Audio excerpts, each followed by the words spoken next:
Hey there, welcome to another episode of New Zealand's biggest gap year, where a few years ago Robin and I did an epic adventure tackling 365 days of 365 activities in New Zealand. And in today's episode we're doing some epic off-roading in Queenstown and Arrowtown, and at the end of the video we're going to show you some of the comments and questions that people had during the first time that we published the video, and we can give you a few more travel tips to do with this really awesome tour with Nomads Safari. So enjoy the video.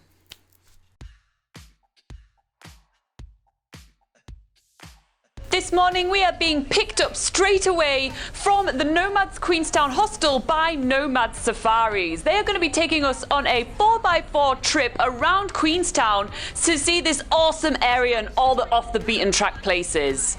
Our guide is Laura, who is born and bred in Queenstown. It's not often that you actually meet a local in Queenstown, and she's the perfect person to take us around this area. Our first stop is a lookout over the beautiful Kawarau River, which is a famous Lord of the Ring location. It is that part where in the Fellowship of the Ring, the Fellowship is canoeing under those giant statues. And this obviously makes for heaps of very nerdy pictures that the entire group is taking. As well as some Lord of the Rings locations, we are going to an awesome vantage point where Laura can tell us more about the history of the Queenstown area and the Wakatipu Basin. This has a whole gold mining history surrounding it. Queenstown is not just the adrenaline and adventure capital of New Zealand.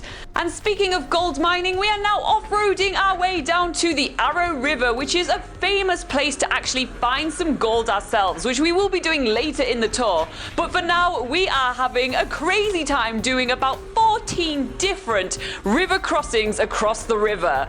That's right, in our quest for gold, we are gonna be going in and out the Arrowtown River heaps of time, and our four-wheel ride is up to the task. This Land Rover is a beast and is absolutely not stopped by anything. There is a ton of rocks below this river. It's shallow, it's deep, there is heaps of different tree trunks that just fell into the water, and the truck is going over everything with ease. The trip is about 2 hours long, and we are on the Gold Seeker tour today with Nomad Safari. It's a really awesome way to see the area, and Laura actually gives us the choice whether we want to focus on the Lord of the Rings side of things or focus more on the history of Queenstown. And it's a unanimous decision. We decide all together, us along with the two other people on our tour who are students from the US, that we want to learn more about the history of Queenstown.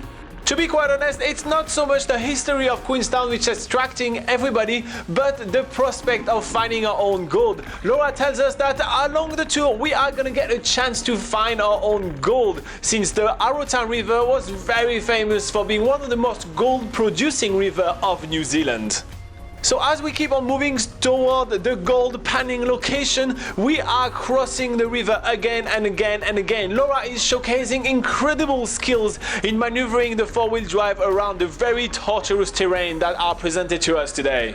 On the back of the truck, we are having a blast. Everybody is laughing and chatting and screaming. It's a lot of fun. And quite surprisingly, we don't even get wet, despite the truck being almost halfway submerged into the water at some points. It's a crazy journey, but eventually we do make it to our gold panning area. So Laura is filling up some gold pans with dirt and showing us the techniques used to find gold in the Arrow River, which you really have to have a lot of patience and technique to find. And Laura, in first try, finds a little speck of gold. Right here, Laura has found less than 20 cents worth of gold. So now it's time for us to try this for ourselves, get the gold pans and do some swirling action. While none of us find a single speck of gold, we are rewarded anyway with a nice little lunch. But we do some quick math and quickly check that it took Laura about 2 minutes to find this 20-cent speck of gold, making it a whopping $6 an hour as a gold miner. I really think that we should be sticking to what we're currently doing.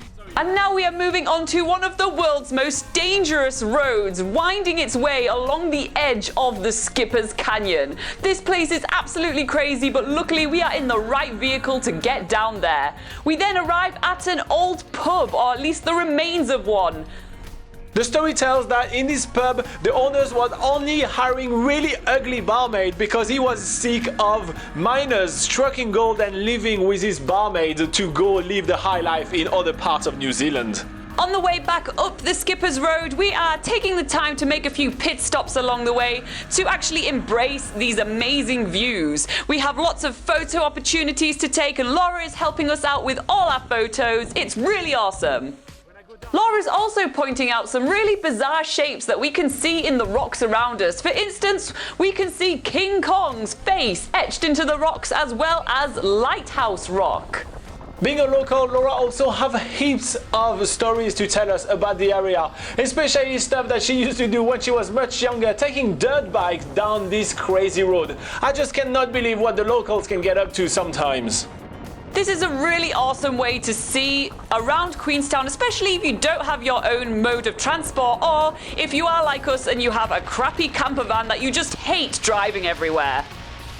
And in no time at all, Laura drops us back into the little township of Queenstown, where we have to get on to a little bit of shopping. We are going to Torpedo 7 because we need to get some new gear. We are really putting our clothes and gear through their paces, so we really need to buy some new ones almost every 6 months with this crazy adventure. Laura's getting herself some flashy new shoes, I'm getting some new tops, some new pants. We even get ourselves a new backpack because almost everything was destroyed, and we're back on track for the next leg of our trip. The scene from the Lord of the Ring. It's the one where they have the big statue that put their hand right in front of the screen, for the people to say, "You shall not pass," and then the statues transform into golems, and Hagrid arrives.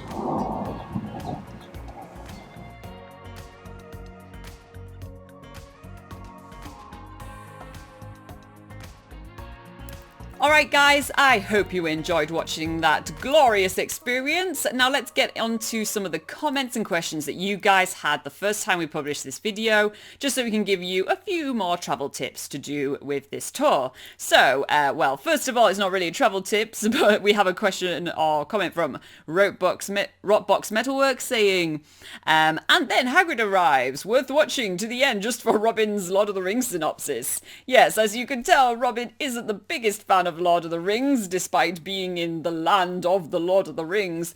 But yeah, that's why Nomad Safari do very much, they have this really cool system where they have either they take you on a more sort of scenic or historic tour, which is the one that we went for, because we weren't really, well, most of our crew weren't really into the Lord of the Rings, even though I was, but I took one for the team for that one. And then they have another tour option where it focuses more on the Lord of the Rings, taking you to some really cool filming locations, but they don't really do as much off-roading as you saw during this video. So they take you to some more off the beaten track places, but you're not going through rivers and stuff on the Lord of the Rings location tour that Nomad Safari also do. So worth noting that there's two options, and you don't have to go through the Lord of the Rings route if you're not really into it. Scotia's Place says, now this looks like fun. It was. Eat Live the World says, oh, I hope to find gold. Great video, guys. Shot like an awesome TV show. Well, I wouldn't go as far as to say it's like an awesome TV show, but yeah, we had a lot of fun filming it, and yeah, I'm glad you guys have been enjoying watching our video series here on YouTube. But if you do have any more questions or comments about traveling in New Zealand, of course you can put them in the comments below. You already know that, but something you might not know is that we do this live Q&A session on YouTube every single Sunday at 8 a.m. New Zealand time, and you guys can come onto the live chat and ask your New Zealand travel questions directly to the experts behind nzpocketguide.com, which is just me and Robin, but we kind of know a thing or two about traveling in New Zealand, so come along, ask your questions on the live chat, and we'll be happy to help out. Alright guys, see you in the next episode.